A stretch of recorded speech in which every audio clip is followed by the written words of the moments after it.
चलो दोस्तों, एनएवी 10 या 800, 1000, 1500, 2000, 300, क्या जब आप इन्वेस्टमेंट करते हैं किसी भी म्यूचुअल फंड में तो क्या ये थॉट प्रोसेस में एनएवी होना चाहिए? 5 शॉकिंग पॉइंट्स इस वीडियो में हम डिस्कस करने वाले हैं दोस्तों। तो पॉइंट 1 क्या है कि एनएवी फंड की पर यूनिट वैल्यू है। इससे फंड का कोई पोटेंशियल रिटर्न के बारे में पता नहीं चल सकता है। एग्जांपल लेते हैं, मैंने एक फंड को लिया जिसके 3 साल से कुछ महीने ही अभी हुए हैं, जैसे ICICI prudential flexi cap. Again ये एग्जांपल के लिए मैं यहां पर मैं एनालिसिस नहीं कर रहा हूं आईसीआईसीआई प्रूडेंशियल फ्लेक्सी कैप की, ठीक है। ये जुलाई 2021 का डेटा है जब ये फंड लॉन्च हुआ था, एनएवी 10 था। ओके, बहुत सारे फंड लॉन्च होते हैं, 3 साल का डेटा है तो मैंने यहां पर इसको लिया है।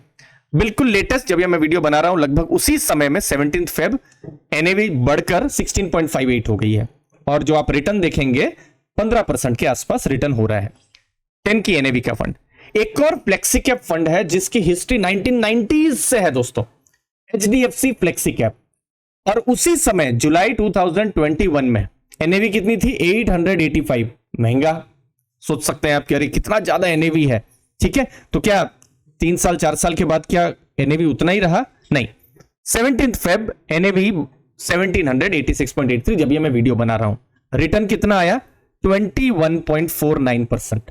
मतलब जो फंड जिसकी एनएवी कम थी उससे ज्यादा रिटर्न उन्होंने दिया हुआ है।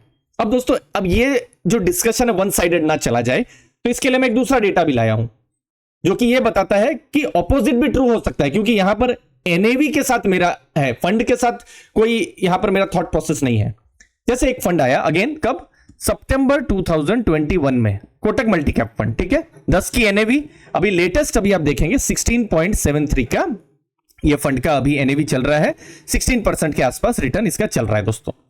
अब एक और पुराना फंड है, अगेन 2000s के सेम टाइम से है, बहुत पुराना फंड है, क्वांट एक्टिव फंड। अगेन एक मल्टी कैप फंड है, उसी समय सितंबर में, पुराना है, ठीक है, 404 के आसपास की एनएवी थी, अभी देखेंगे 568 और 10.56 का रिटर्न। मतलब नए फंड, मतलब 10 की एनएवी वाला उसने ज्यादा रिटर्न दिया हुआ है। पिछले केस में क्या था कि 10 के एनएवी वाले ने थोड़ा कम रिटर्न दिया था। तो इसका मतलब क्या है? मतलब है कुछ नहीं।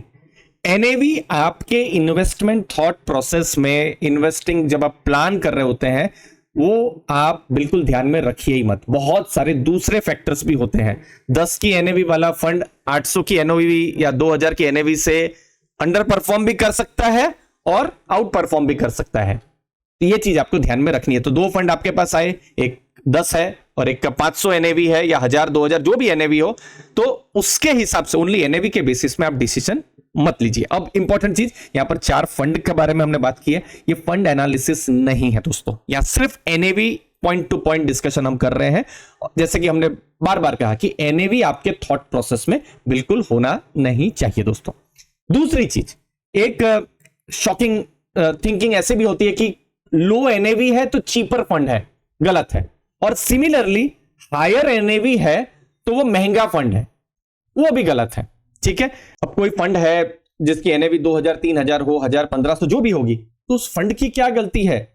आज उसकी एनएवी ज्यादा हो गई है तो वो तो पुराना फंड है। और यहां पर वो तीसरा पॉइंट आता है कि पुराना जितना फंड होगा उसकी लॉन्ग हिस्ट्री है और इसीलिए उसकी एनएवी भी ज्यादा हो सकती है। और इसको आप एक अलग तरीके से देखिए कि पुराना फंड है, लगभग 15 20 25 साल जितना भी उसकी हिस्ट्री रही होगी, आपके पास ज्यादा डेटा है, उस फंड ने ज्यादा मार्केट की साइकिल्स देखी हुई है, उतार चढ़ाव ज्यादा देखा है, आप ज्यादा रोलिंग रिटर्न के डेटा देख सकते हैं, आप ज्यादा स्टैंडर्ड डेविएशन या शार्प रेशियो या जो रिस्क मैट्रिक्स है उसको आप देख सकते हैं, आप ज्यादा देख सकते हैं कि फंड मैनेजर्स कितना चेंज हुए हैं यहां पर, तो पास्ट साइकिल में कैसा परफॉर्म किया है। इनफैक्ट आप डेटा रिच होकर एक डिसीजन ले सकते हैं दोस्तों, आप उस तरीके से भी आप सोच सकते हैं। चौथी चीज, एनएफओस को बहुत जोड़ा जाता है कि एनएवी 10 है तो इसीलिए इस एनएफओ में अप्लाई किया जाए। मिसलीड मत होइए, कोई फर्क नहीं पड़ता है। एनएफओ एनएवी 10 जो फंड की आज मान लीजिए 400 500 की भी जो एनएवी है वो एक टाइम में एनएफओ हुआ करता था, ठीक है। तो आज क्या उसमें क्या हमने इन्वेस्टमेंट करना बंद कर दिया है? बिल्कुल नहीं। फंड अगर ढंग का है, ठीक ठाक है, तो उस हिसाब से हम लोग डिसीजन लेते हैं। तो जस्ट एनएफओ को सिर्फ 10 की एनएवी है ये सोच के इन्वेस्टमेंट करना एक गलत थॉट प्रोसेस यहां पर होता है। अब सही थॉट प्रोसेस क्या हो सकता है कि आप किसी भी फंड को सिलेक्ट करें तो पहला चीज तो आपको देखना है, फंड को थोड़ा साइड में रखिए, पहले अपना देखिए कि मेरे जो गोल्स हैं, मेरे जो इन्वेस्टमेंट ऑब्जेक्टिव है, क्या इसके साथ वो मेल खा रहा है। मान लीजिए मेरे पास 2 लाख रुपया पड़ा हुआ है और ये 2 लाख रुपया मुझे 6 महीने के बाद चाहिए। अब 6 महीने के बाद चाहिए और एक नया मल्टी कैप फंड आया हुआ है, क्या ये सेंस कर रहा है? शायद नहीं, बट यस 2 लाख रुपए पड़े हुए हैं, मुझे 5 साल के लिए इन्वेस्ट करना है, तो मे बी मल्टी कैप या फिर फ्लेक्सी कैप या कोई भी इक्विटी फंड को मैं कंसीडर कर सकता हूं। तो वो चीज आपको ध्यान में रखना है। फिर फंड का हिस्टोरिकल परफॉर्मेंस देखिए, रोलिंग रिटर्न के डेटा देखिए कि किस तरीके से उन्होंने परफॉर्म किया हुआ है, रिस्क रेशियोज देखिए, वोलेटिलिटी, और ये सब डेटा 3 साल जब हो जाए किसी फंड के तो उसके बाद और ज्यादा अच्छे डेटा आना शुरू हो जाते हैं दोस्तों। तो ये सब क्राइटेरिया को देखिए। क्वालिटेटिव डेटा देखिए, क्वांटिटेटिव तो चलिए फैक्ट शीट से या फिर ऑनलाइन स्टडी करके आपने पता कर लिया। फंड हाउस क्या बड़ा है या एक्सपीरियंस्ड सीआईओ है या फिर जो मैनेजमेंट टीम है, फंड मैनेजर की टीम या फंड मैनेजर एक्सपीरियंस कैसा है, वो सब भी ज्यादा देखना ज्यादा जरूरी है। पिछली साइकिल्स में उन्होंने कैसा किया था, क्या स्ट्रैटेजी है, वैल्यू स्ट्रैटेजी है या मोमेंटम स्ट्रैटेजी है, आप कंफर्टेबल है या नहीं है, तो ये सब भी समझना है। पोर्टफोलियो का कंपोजिशन किस तरीके से है, तो ये सब चीजें भी आपके जो डिसीजन थॉट प्रोसेस में कुछ पार्ट होना चाहिए, न कि एनएवी। अब देखिए अगेन डिस्कशन कहीं एक बाजू ना चला जाए कि अब ऐसा भी आप सोच सकते हैं कि नहीं तो नए फंड में आप इन्वेस्ट करना ही नहीं चाहिए, वो भी गलत है दोस्तों।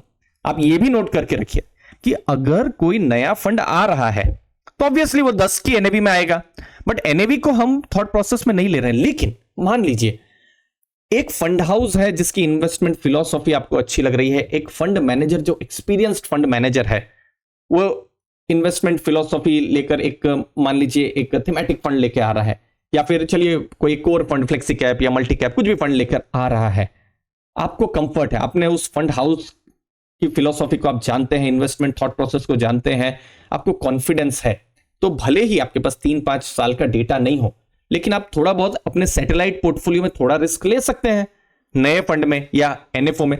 तो अगेन मेरा पॉइंट इस वीडियो में यह नहीं है कि मैं आपको कहूं कि एनएफओस खराब है या एनएवी 10 खराब है, नो। यहां पर बहुत सारे क्राइटेरियाज होते हैं, उसके बाद आप डिसीजन लीजिए। फंड हाउस बढ़िया है, फंड मैनेजर ठीक है, आपके गोल के अनुसार एक नया फंड आ रहा है और आपको लगता है कि जो भी लेट्स से XYZ फंड आ रहा है और वो सेक्टर जहां वो इन्वेस्ट करने वाला है वो सेक्टर थोड़ा अंडर वैल्यूड भी है, तो आपके लिए और अच्छा हो सकता है यहां पर। तो इसीलिए बहुत सारे फैक्टर्स को देखिए, न कि सिर्फ 10 की एनएवी या 12 की एनएवी को। दोस्तों 10 की एनएवी 8 भी हो सकती है, 7 भी हो सकती है। अगर मार्केट खराब हो दैट मीन्स 25-30% भी डाउन हो सकता है दोस्तों। तो ये चीज आपको ध्यान में रखना है। लास्ट में दोस्तों हम गोल बेस्ड इन्वेस्टिंग पर फोकस करते हैं। मेरा नाम दीपक है, मैं एमफी रजिस्टर्ड हूं और चार्टर्ड फाइनेंशियल गोल प्लानर हूं। हम एक free personalised mutual fund consultation plan कर सकते हैं। मैंने गूगल फॉर्म की लिंक डिस्क्रिप्शन बॉक्स में दी हुई है, सिंपल फॉर्म है, आपको भरना है और उसके बाद हम लोग पर्सनलाइज्ड कंसल्टेशन प्लान कर सकते हैं। हम लोग म्यूचुअल फंड पर डिस्कस कर सकते हैं। पास्ट में मैंने बहुत सारे क्लाइंट्स को पोर्टफोलियो गाइडेंस किया है, अभी भी कर रहा हूं दोस्तों। पास्ट में एक्स वेल्थ मैनेजर और बैंकर भी मैं रह चुका हूं और मैं चार्टर्ड फाइनेंशियल गोल प्लानर भी हूं। तो हम लोग एक कोहेरेंट, एक स्मार्ट इन्वेस्टमेंट फिलॉसफी और स्ट्रेटेजी पर हम लोग डिस्कशन कर सकते हैं। आपके गोल्स के साथ आपके इन्वेस्टमेंट को लिंक करने के बारे में प्लान कर सकते हैं। रिटायरमेंट गोल हो सकता है, वेल्थ क्रिएशन गोल हो सकता है, या 2 साल के बाद कार खरीदनी है या 3 साल के बाद घर खरीदना है। इन सब गोल्स को किस तरीके से आप प्लान करके पा सके उस पर हम डिस्कशन कर सकते हैं। और जो हमारे क्लाइंट्स हैं उनका हम regular portfolio review, execution, monitoring हम लोग रेगुलर करते रहते हैं और एसेट एलोकेशन का सपोर्ट मिलता है दोस्तों। तो अगर आप सीरियस हैं अपने म्यूचुअल फंड्स के जरिए गोल्स तक पहुंचने के लिए तो हम लोग म्यूचुअल फंड डिस्कशन प्लान कर सकते हैं। गूगल फॉर्म की लिंक मैंने डिस्क्रिप्शन बॉक्स में दी हुई है। मुझे उम्मीद है वैल्यू आपको जरूर मिलेगी। थैंक यू, धन्यवाद दोस्तों।